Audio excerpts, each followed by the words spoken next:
about his father's father. He showed very little affection toward his family and raised my father and his siblings with an iron fist. Who could have imagined what it was like to grow up a poor black man in the South, robbed of dignity, bereft of hope, struggling to become a man in a world that saw my father as subordinate?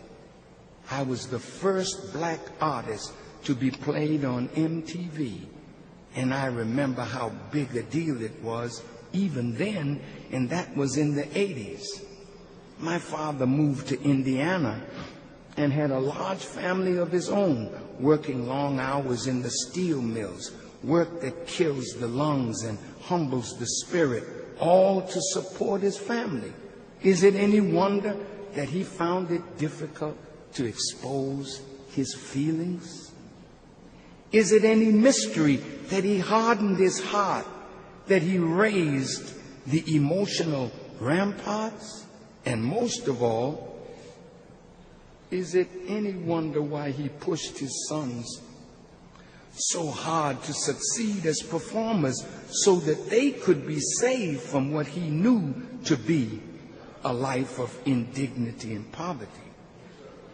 I have begun to see that even my father's harshness was a kind of love, an imperfect love, be sure, but it was love nonetheless. He pushed me because he loved me, because he wanted no man to ever look down on his offspring. And now, with time, rather than bitterness, I feel blessing. In the place of anger, I have found absolution. And in the place of revenge, I have found reconciliation. And my initial fury has slowly given way to forgiveness. And that's what I'm asking all of us to do tonight. Live up to the 5th of the 10 Commandments. Honor your parents by not judging them. Give them the benefit of the doubt. That is why I want to forgive my father and to stop judging him. I want to forgive my father because I want a father, and this is the only one that I've got. I want the weight of my past lifted from my shoulders, and I want to be free to step into a new relationship with my father for the rest of my life, unhindered by the goblins of the past. In a world filled with hate, we must still dare to hope. In a world filled with anger, we must still dare to comfort. In a world filled with despair, we must still dare to dream. And in a world filled with distrust, we must still dare to believe. Michael Jackson.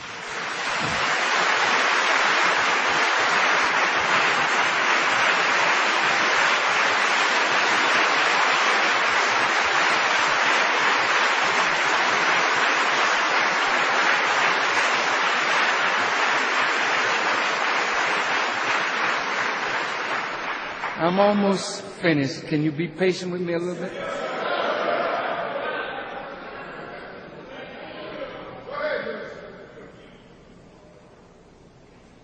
I love this brother. And I feel a deep sense of personal loss. We had a quiet relationship. And he would call me on New Year's Day to wish me well and send me a big bouquet of fruit in a huge bowl.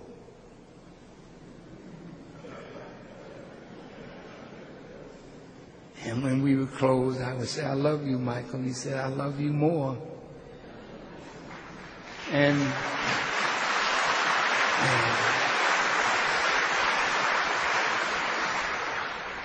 Michael wanted to fight the powers that were controlling him and trying to steal his legacy.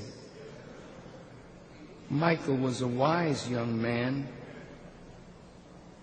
when he bought for $35 million, I think it was, the master recordings of his own music and half of a 750,000 song catalog that includes music by the Beatles, Elvis Presley, Bob Dylan, the Staple Singers, Neil Diamond, and the Jonas Brothers. That means anytime they play any of those songs, he gets paid.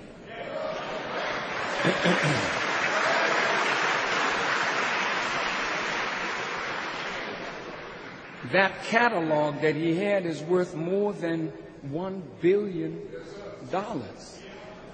And naturally, see, what you don't understand about the enemy, when they fear you, the first thing they must do is destroy your reputation, then destroy your wealth.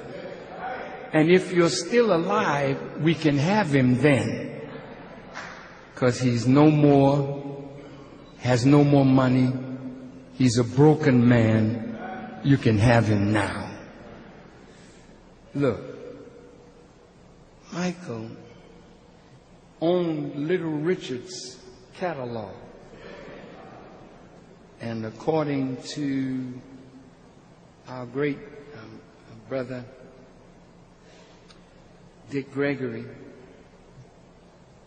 he said when Michael brought the rights to Little Richard, the architect of rock and roll, Michael returned to Little Richard the rights to his music free of charge.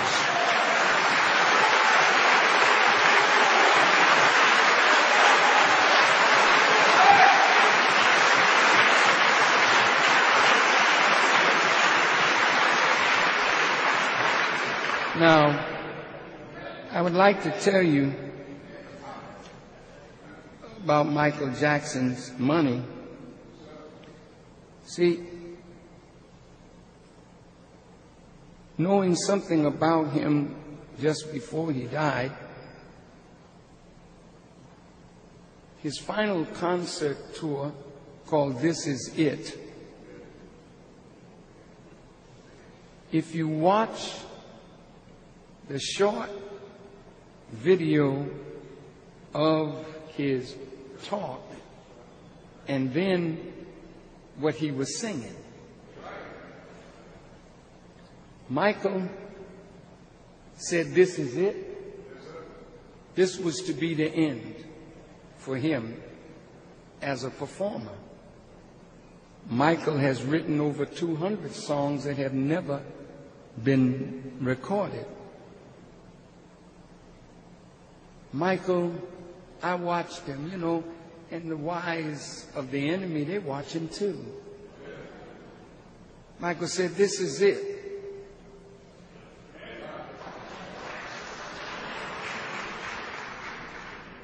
I don't know what that means to you.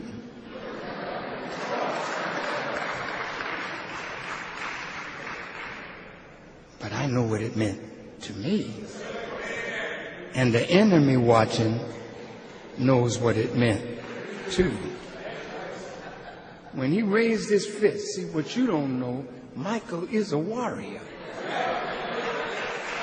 And when he raised his fist, he was telling all the would-be's and the wannabe,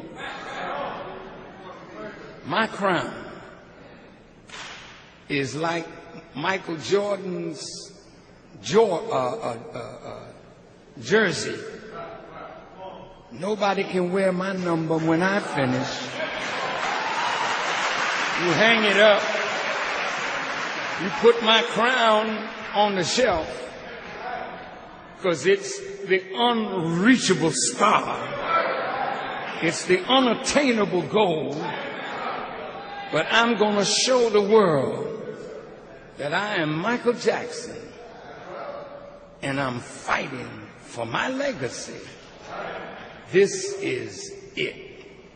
And then when you watched him on the stage, see, he's in a militant.